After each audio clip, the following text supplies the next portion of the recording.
अब आप लोग शांत होकर बैठिए। शुभ संध्या।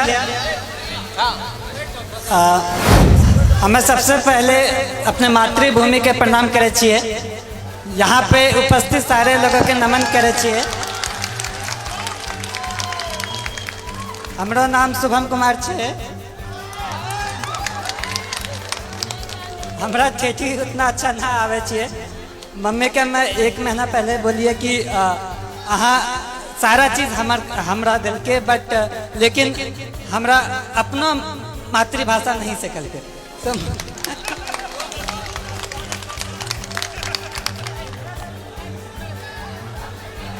आप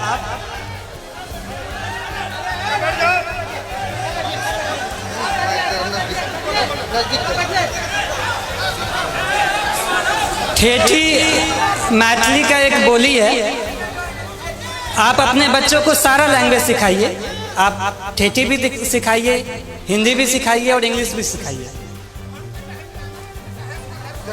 आप लोगों को लगता होगा कि मैं ऐसे ही बोल रहा हूँ, लेकिन मैंने जब अपनी ट्रेनिंग एकेडमी में सबसे पहले गया तो वहाँ पे सारे यूपीएससी क्रैक किए हुए बंदे थे। सारे वहाँ पे जो भी थे सब रैंकर थे, टॉपर्स थे। तो सारे लोगों ने पूछा कि शुभम तुम हिंदी क्यों बोलते हो, तुम्हारा मातृभाषा क्या है? तो हम बोले कि मातृभाषा ठेठी है, वो कभी सीखे ही नहीं।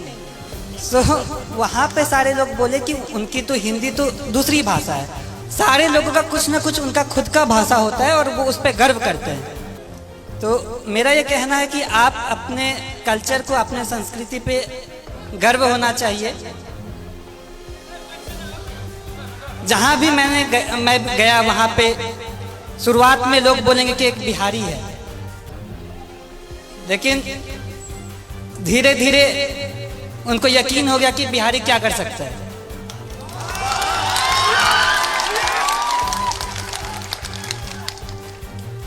वो बोला कि बिहारी ऐसे बोलता है। मतलब गुजराती भी तो अपना अलग भाषा बोलता है।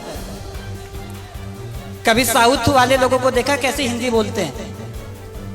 सो मेरा ये कहना है कि अपने पे आपको कॉन्फिडेंस होना चाहिए, आत्मविश्वास होना चाहिए, अपने पे गर्व होना चाहिए। जब आप अपने को जान पाएंगे तो ही आप अच्छे से अपने लाइफ में कुछ कर सकते हैं, क्योंकि फिर आप अपना 100% देंगे। मैं जो भी हूँ वो मैं अपने परिवार वालों की वजह से हूँ। मेरे परिवार में पापा, मम्मी, चाचा, चाची, दीदी, भाई बहन, सबका महत्व है। मैं कहीं पे भी गया, हर दिन मम्मी पापा से, हर दिन अपने परिवार वालों से बात किया। तो ये कहने के लिए एक छोटा सा बात है, लेकिन जब आप अपने लोगों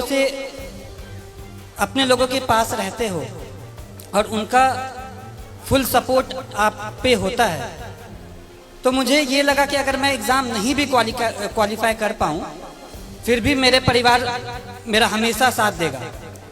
कभी भी ऐसे पापा नहीं बोले कि ये एग्ज़ाम नहीं क्वालिफाई करोगे तो क्या होगा, वैसा कुछ नहीं। तो ये बहुत बड़ा रोल प्ले किया मेरे सक्सेस में। एग्ज़ाम के हर घड़ी में, हर स्टेज पे मैं ये बोला कि पापा इतना मुश्किल है, मुझसे नहीं हो पाएगा। लेकिन पापा कहते थे कि नहीं, तुम कर सकते हो, तुमको जितना विश्वास तुम पे है उससे ज़्यादा मुझ पे तुम पे है। तो ये सपोर्ट जो है वो बहुत यूनिक रहा, वो बहुत अलग किस्म का सपोर्ट रहा। और दूसरी बात जो पापा कह रहे थे कि चाचा भी कह रहे थे कि घर का माहौल अच्छा होना चाहिए।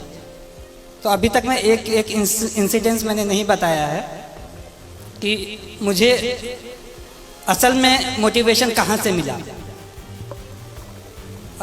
एक बार ऐसा हुआ कि पापा को याद भी नहीं होगा, बालदेव दादा मेरे घर पे आते हैं। वो अपनी बेटी की शादी के लिए कुछ 3000 रुपये पापा से उधार पे लिए होंगे, और उनकी बेटी की शादी पापा यहाँ मंदिर में कराए थे। तो पापा ने ये नहीं कहा कि 3000 रुपये मैं दे रहा हूँ, वो कहा कि नहीं, आपको वापस करना है। फिर वो मेहनत किए और फिर वो 3000 वापस जब दे रहे थे तो मैं भी देख रहा था। पापा ने सारा नोट काउंट किया 500 के नोट से।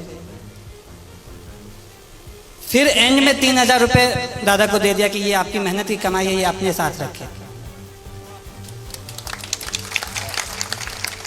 ये मैं कहना चाहता हूँ कि इससे ये क्या हुआ कि वो सामने वाला मेहनत किया, वो कमाई, वो फ्री का पैसा नहीं समझा। इसी तरह मैं भी चाहता हूँ, मेरी ये कामना है कि मैं भी लोगों के लिए काम करूँ। एक बार रिजल्ट आ जाना बड़ी बात होती है, लेकिन उससे बड़ी बात है कि लोगों के आशाओं पे खड़ा होना।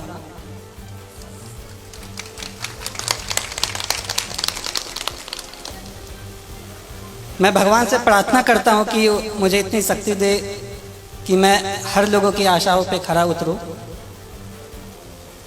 इसके अलावा आप जो भी रहें, लेकिन सबसे पहले आप आदमी अच्छा बने। लोगों ने कहा कि तुम्हारा लक बहुत अच्छा है, एग्ज़ाम क्वालिफाई हो जाता है, अच्छे कर लेते हो, लेकिन मैं ये कहना चाहता हूँ कि आपका लक तभी साथ देगा जब आप खुद के लिए आप सही हो, आप दूसरों के लिए सही हो। आप दूसरों की मदद करें, आप पे भगवान मदद करेगा।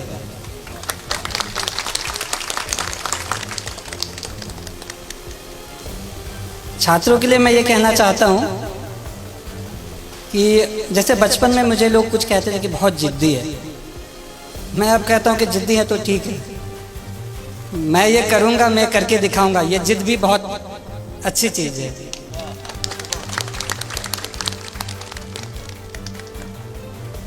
जिंदगी में उतार चढ़ाव हर किसी के ज़िंदगी में होता है, मेरे भी ज़िंदगी में रहा।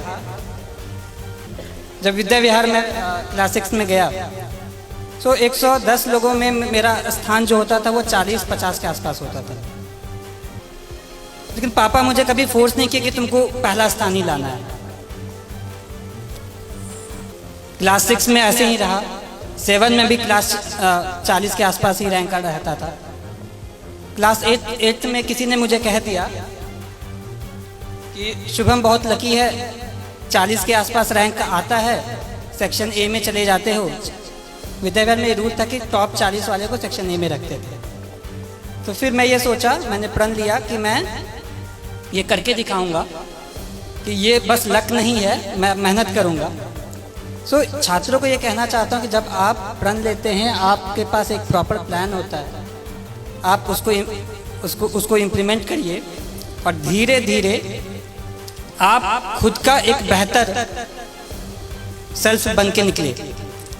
आपको ये हमेशा लगना चाहिए कि आज का जो मैं हूँ वो कल का जो मैं बनूंगा वो आज के मैं से बेहतर बनूंगा।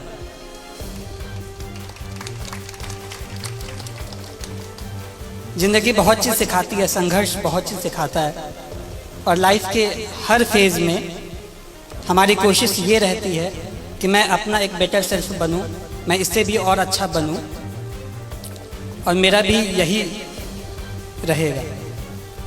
लास्ट में मैं एक पंक्ति बोलूँगा कि कर्मण्ये वधिकरस्ते माँ फलेषु कदाचन, अर्थात आप कर्म करिए, फल की चिंता ना करें, फल तो कभी ना कभी आ ही जाएगा। धन्यवाद। शुभम कुमार को बहुत बहुत धन्यवाद और को उसके जीवन की शुभकामना के लिए धन्यवाद कहना चाहता हूँ कि आप लोग इतनी की तादाद में यहाँ आए, मुझे बहुत अच्छा लगा। एंड इतने सारे लोग इतनी अच्छी बातें कही।